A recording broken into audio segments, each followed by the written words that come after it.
There's a man living in Greater Cleveland who was there on a day considered a turning point in American history. A day when many people believe the nation lost its innocence. It was the day that President John F. Kennedy was assassinated nearly 48 years ago. The man was a Secret Service agent. As Leon Bibb reports, for years the former Secret Service agent has lived quietly in Greater Cleveland, rarely speaking about the assassination until now. Right you are. Assigned to the White House, the job of Paul Landis and many other agents was to guard the president and his family. But in 1963, a gunman got through. That crime changed procedures guarding presidents. It changed America, too. The man walking this Cleveland museum does so quietly. He is far removed from the violence of a crime he witnessed which shook the entire United States and much of the world 48 years ago. I heard the gunshot, came over my right shoulder. Paul Landis was there the day President John F. Kennedy was assassinated in Dallas, November 22, 1963. Landis was a Kennedy Secret Service agent.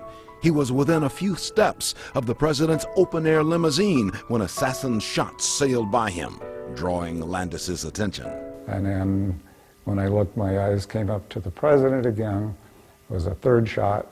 And that was the one that hit him in the head. At the Western Reserve Historical Society, Paul Landis is a security guard. For more than 20 years, he has lived quietly in Greater Cleveland. But he began to talk of the assassination after another former Kennedy Secret Service agent penned a book about the assassination.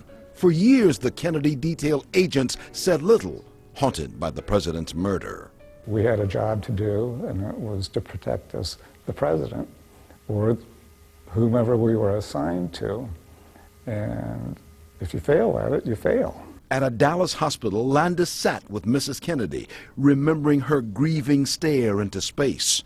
For all the agents, the Kennedy assassination gripped their minds for many decades. Did the government ever talk about psychological counseling for you men? No, that wasn't even thought of, unheard of. But you hurt. Very much so. Prompted by the book on the Kennedy detail, now retired agents have gathered, finding strength through each other and through a documentary on Kennedy's Secret Service men.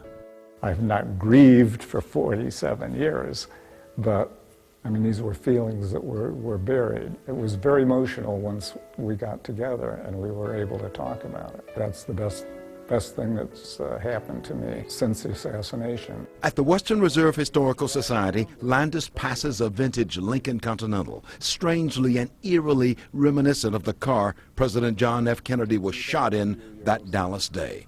Landis said memories of the assassination are never far away. He was there guarding the president when shots blasted through the air, fatally striking President John F. Kennedy. Landis said when the Kennedy detail book was released, the Secret Service members broke their silences. So question, did Lee Harvey Oswald label the gunman who killed the president act alone in the crime? The next day, Oswald was murdered by a Dallas businessman inside the police station. Was there a conspiracy to kill President Kennedy? Paul Landis said Oswald acted alone. I don't think anyone else was involved, he said. I'm Leon Bibb, News Channel 5.